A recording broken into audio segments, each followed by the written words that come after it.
Let's be real for a second. Modern security cameras, smart sensors, and those sleek home security packages look impressive, but they come with baggage. They need power, they need internet, they need updates that pop up at the worst times, and half the time they throw an alert because a raccoon decided to have a staring contest with the lens.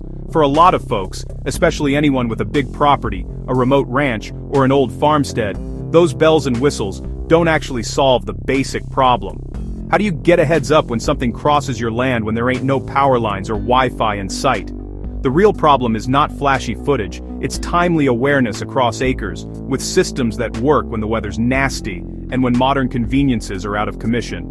Back in the 1800s, people didn't sit around waiting for a push notification. They made the land itself talk. The fix was old school, rugged, and low tech. The pre-electric perimeter alarm. You wouldn't call it sexy, but it worked. Think wire, a bell, a bit of clever mechanical leverage, and a whole lot of common sense. Folks used these systems on farms, ranches, and estates to guard livestock, crops, and property. It was basically the great-granddaddy of your motion sensor light, but built from scrap metal, some rope, and ingenuity. What the setup actually looked like. Picture this: a thin, strong wire, plain galvanized fence wire, or even repurposed cable, strung around the boundary you wanted to watch. Low to the ground, maybe ankle or knee height, kept taut with turnbuckles or springs at the corners. That wire didn't dangle aimlessly. It was linked, often through pulleys or direct mechanical linkages, to the clapper of a bell mounted high on the house, barn, or a dedicated post.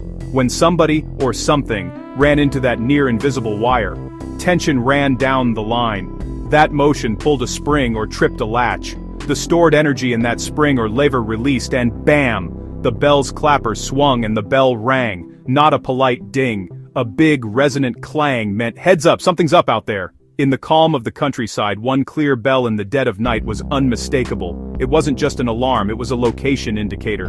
Different bells, or the direction the sound came from, told you roughly where the breach happened.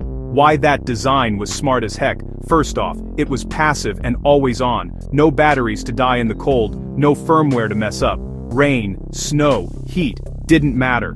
The materials were tough: iron, brass, heavy wire. Second, it was a psychological barrier. Word spread, and anyone thinking of sneaking through a property had to weigh whether making that bell ring was worth the score. It made stealth a risky bet.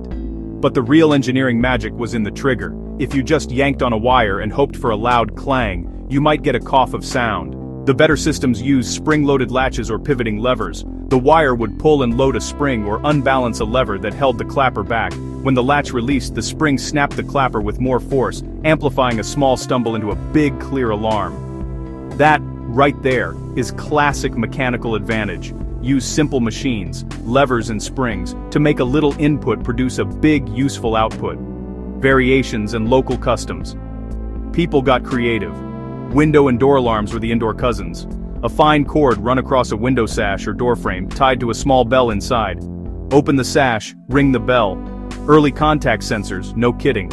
A farmer's diary once joked his best watchdog wasn't his hound, but the scream of a tin bell on the barn door that could wake the dead. Different bells meant different meanings. One bell for the north fence, another for the chicken coop, a third for the main gate. On big properties, this created a rough language of alerts.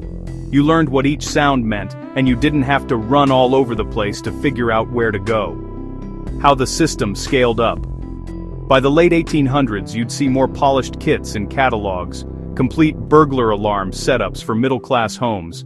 These included wooden annunciator boxes with little dials or flags. Pull a wire at the east fence and a needle pointed to 3 on the box.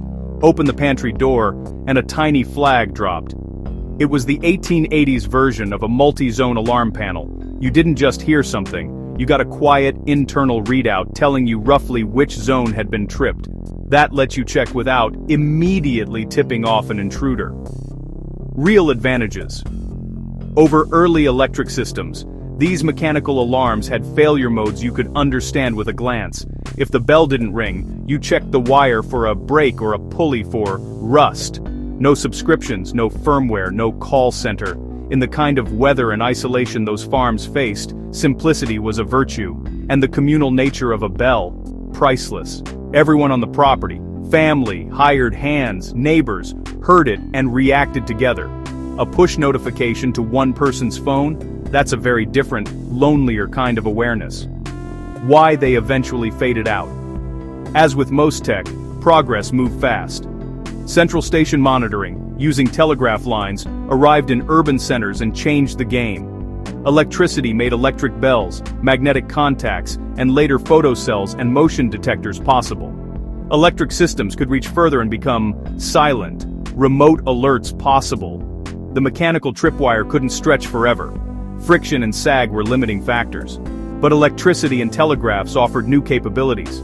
Silent alarms, remote notifications, and centralized response. Still, not all weaknesses of mechanical systems were bad. Their limits were simple, fixable with basic tools. You could step out with pliers and a ladder and get it working again. Modern systems, you often need a tech, a password reset, and sometimes an ongoing bill. The cultural angle, self-reliance and customization. The other genius of these systems was cultural. If you lived on a remote property in the 1800s, you were the security company. You built your alarm from what you had. Wagon springs, salvaged, ship bells, scrap wire. That forced you to think like someone trying to get onto your land. You identified weak points and tailored your defenses. That mental exercise, mapping your own vulnerabilities, made you safer even before the bell rang. A few notable real-world anecdotes, short and punchy. One rancher's ledger noted a rusted bell that saved a whole herd. Sound carried, rider made it over a mile. No app, no problem. An old estate advertised a wireless system in the 1890s, meaning no telegraph to central station, where multiple bells of different tones were mounted so staff could tell which gate was breached by ear alone. A small-town paper once printed a letter. Ledgers don't lie. Put bells on your fences, and the foxes learned quick. Practical, no nonsense. What we lost, and what we gained. The march of convenience brought big gains. Cameras, cloud video, instant alerts, remote monitoring. Those are huge, but we also traded away simplicity, repairability, and a communal alert mechanism. Modern tech gives you a busy interface, clips, and endless settings, but also new failure points. Dead batteries, failed updates, subscription lapses, and remote services you can't fix on your own. The old mechanical system reminds us to ask better questions when we buy security tech today. Does it work without the internet? Can I test it? Can I understand its failure modes? If the power goes out at 2 a.m., will it still give me a heads up that something's prowling my perimeter? The mechanical design lessons that still matter. 1. Aim for a clear, unmistakable alert. A loud bell carried across distance that anyone could hear. 2. Keep failure modes simple and repairable. If it breaks, can you fix it quickly? No magic passwords. 3. Use the environment to your advantage. Sound carries on a still night. Slope, fences, and wind matter. 4. Make your system easy for your whole household to understand. Different bells for different zones meant everyone knew the drill.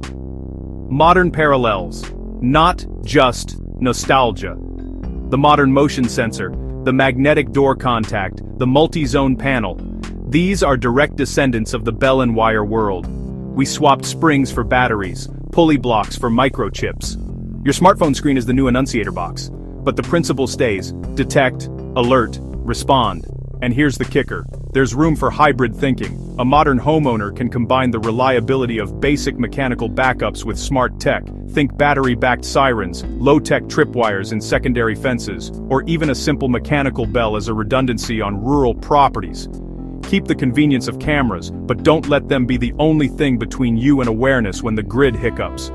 Psychology, the bell that makes people think twice. One subtle advantage that never gets the headlines. The bell acted as a deterrent.